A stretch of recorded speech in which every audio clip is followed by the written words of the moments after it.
I've noticed a lot that a lot of people, they're unaware of what happens when a home appraises for less than what it's being sold for. So just to preface this, right? I'm Lombardo, Douglas Elliman Real Estate. I've been in the business since 2013. The first year I was in business, I got 20 listings my first 3 months. And ever since then, I've consistently been at the top of my field. Okay, it's good to know that, so you know who you're speaking to and why you should take my advice, right? The question is, what happens when a home under appraises? Now, when you go into contract and you're selling your house, the appraisal that has to get done, because every purchase transaction needs an appraisal. Okay, what's an appraisal? An appraisal is confirmation from the bank, because buyers use a bank for financing, right?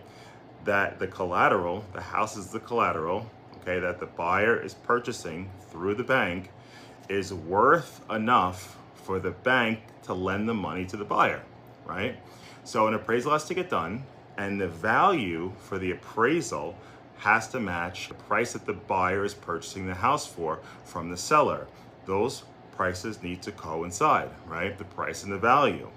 Okay, so there are some times when the appraised value is less than what the purchase price is. That's not good.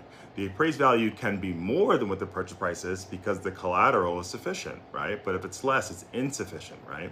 So in those cases, when the appraisal comes in less than what the purchase price is, they're actually very rare occasions, just for the record, like 5% of the time. But when they do happen, okay, there's only a few different options, okay? Number one, the seller can give up the difference to the buyer to make up that difference. So if you're selling a house for $500,000 and the home appraises for $490,000, the seller can give the buyer back $10,000 to make up that difference. So the seller, in essence, would make $10,000 less. Okay, that's the first option. Second option is the buyer can come to the closing table with an additional $10,000.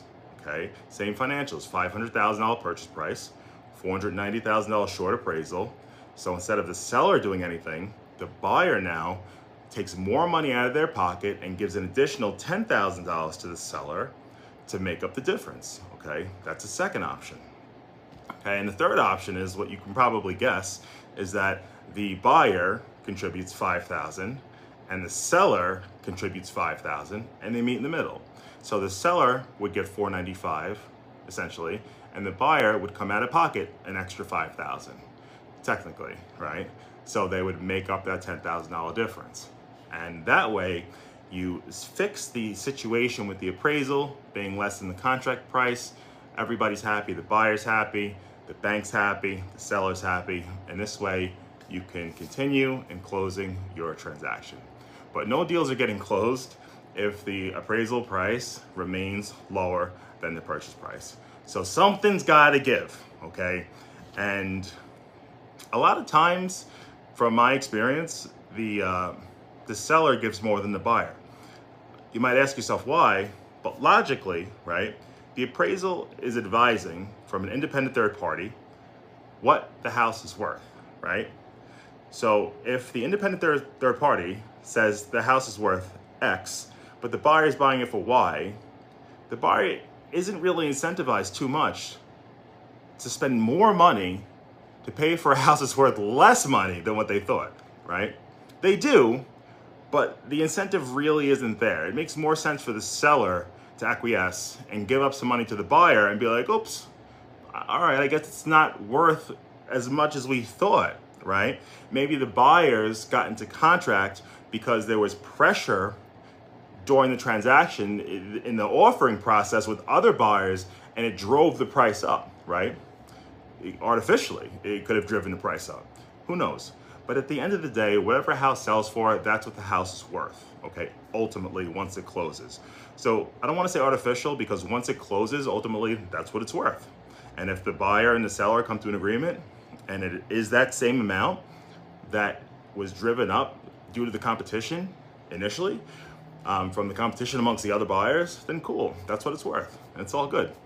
So that's the way it works for a low appraisal situation. Oh yeah, one more thing.